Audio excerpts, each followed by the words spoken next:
WW2 Time Life books.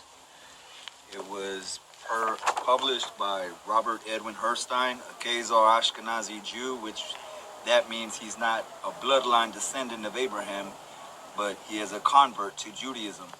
In page 132 of this book is some interesting notes. This shows a diagram showing that the Germans actually knew that the Jews were black. Right here, Hitler and Goebbels, his minister of propaganda, is watching an instructional film. Orientalen in German means Middle Eastern. That's a black man. Neged means royal or royalty. Borden Aftain, North African.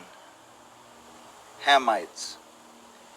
And this guy is called Khazar or Khazar Ashkenazi, which is not even of the Semitic tribes. They're Japhite or Japhetic. They come from the Caucasus region of Gog, the land of Gog, or Magog, Genesis chapter 10. On top of that, the Nazis actually had SS soldiers that were black. These are the forces, Arabic forces, the emblems. It's a black man. Look at the logo on the top. Arabic forces. Here is another soldier, Nazi, welcome home. Here's a member of the Wehrmacht, Special Forces, commando of the Wehrmacht. That's a black man. Here's an interesting one also. Surrounded by white Nazis, the real ones, not the fake ones from America. Look at the background, look at the Nazis. This is Bremen, Germany. Nazis. Everything you've been taught was a lie. Jews. But over who actually was a Jew? In their articles on Khazars, the Jewish encyclopedias tell us that in the 8th century AD, Jewish missionaries ventured north of Babylon to the land of the Khazars between the Caspian and the Black Seas.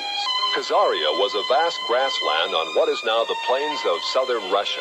About 740 AD, the king of the Khazars converted to Judaism and made it the state religion. Incredibly, within a few centuries, the people of Khazaria convinced themselves that they were not Gentiles after all, but the physical descendants of Abraham. Thus, by the 10th century AD, a nation of proselyte Jews thrived in what is now central Russia. During the Middle Ages, the fierce Mongols from the east and Russians from the north drove the Khazars west out of their ancient homeland. Most settled in Eastern Europe, especially Poland. Judaism thus became divided into two basic groups which remain today. The Ashkenazim, which are the Khazars of the east. Today, the Ashkenazim, or Khazars, are the vast majority, about 80% of those who call themselves Jews. It's a very serious scenario. This is in Africa. Africa has perhaps hundreds of millions of people with this identity right now of being from the people of Israel. That when the Romans conquered Judea, a few hundred years after that the tribes of Israel went into exile, perhaps millions of Judeans were sold into slavery, into Africa, into Rome, deep into Africa.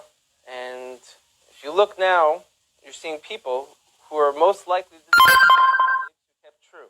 I like to bring up a few specific examples because they're going to be game changers. One of them wrote letters to Israel when it became a state. And they said, we're Israelites out in Africa. You know, everyone laughed at them and they said, African Israelites, these people are just trying to jump on the first world country bandwagon. And everyone kind of laughed at them, like I said. And a few people took it serious and went out there and started studying them. A professor from Duke University went out there and did DNA testing on them.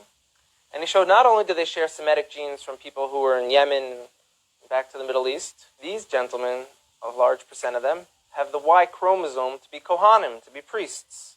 And anyone descended from Aaron has the status title priest. And we found that these men in this village in South Africa called LEMBA, L-E-M-B-A, carry this genetic marker to let us know that they share the same as from the Sephardic.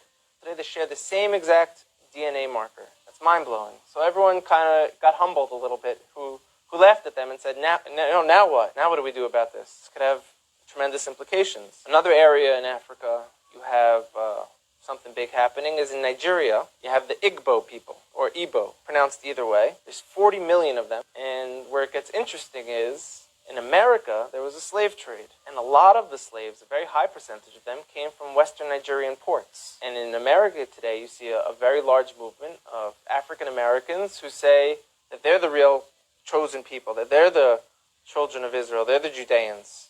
So what are they just trying to create an identity for themselves because they were slaves, or is there really something here? And the answer is most likely there is something there, and most likely maybe that they were the original Israelites, and maybe that the Jewish people today who are white, Caucasian people came in a little bit later on. There's a true people of the Most High that is scattered throughout the nations of the earth this day. It is not whom that many people believe they are, such as the so-called Jews in the nation-state of Israel that we so see before us right now. It is very important that you understand who the true Hebrews are, because that end-time prophecy, lots of it, surround these individuals. In the early pictures that you would see depicted in worship places, churches, and things of this nature, as you can see right here in this image right here, that Messiah was depicted as a black person. So, this is 15th century manuscripts. Sometimes, it's amazing that, people in the 15th century, were they, aware of color? All the saints, even the Virgin, is painted black. Even today, you don't find such paintings in churches, always, a bright color, not black color. So, it has to be studied very, very well, this type of documents. Hey guys, the gig is up. I'm not the real Jesus. As a matter of fact, the fella's name wasn't even Jesus. He had a Hebrew name. There wasn't a letter J until a few hundred years ago. With that being said, I have fooled the whole world into the biggest sham of all time. The name and identity of the real fella has been taken over by me. There are thousands of paintings of Jesus, and they don't even come close. Jesus was the creation of the Roman Catholic Church, which served to replace the real fella, who probably looked more like Morgan Freeman. But who cares? The truth doesn't matter, as long as you pay your tithes. Angel of light and his ministers are disguised as ministers of justice. And the scripture warns about this deception that's going to come through the Christian religion. This represents the son of perdition because it's really antichrist or imitation. As from the Greek, the word anti can mean instead of or in place of. So when people think of this antichrist, that it's going to be this evil demon, so he has to do it by deceiving and coming on as this good guy. And that's where this disguising, Satan disguising as an angel of light, that's how that comes in. This is instead of Christ, in place of Christ. And not only the image, but even down to the name, where it's only in modern English that we have the name Jesus. A couple of hundred years ago, that name never existed. And so that people, by accepting this false imagery, they've already accepted the Antichrist.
biblical post-hypnotic suggestion. I'm not talking about 1,000 years. I'm talking about 2,700-year-old suggestion that they're responding to now. And we could actually film these people and match the prophecy with the events.